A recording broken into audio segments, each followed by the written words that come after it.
இருக்குதெல்லாம் பொதுவாய் போனா பதுக்குற வேலையும் இருக்காது, ஒதுக்குற வேலையும் இருக்காது.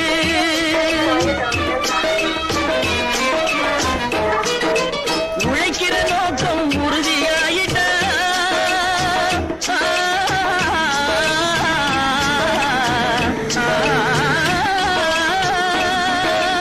உழைக்கிற நோக்கம் உறுதியாயிட்டா கெடுக்கிற நோக்கம் வளராது.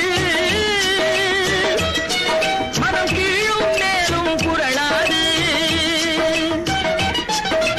உழைக்கிற நோக்கம் உறுதியாயிட்டா உழைக்கிற நோக்கம் உறுதியாயிட்டா கெடுக்கிற நோக்கம் இருக்குதெல்லாம் பொதுவாய் போனா பதுக்கிற வேலையும் இருக்காது, ஒதுக்குற வேலையும் இருக்காது.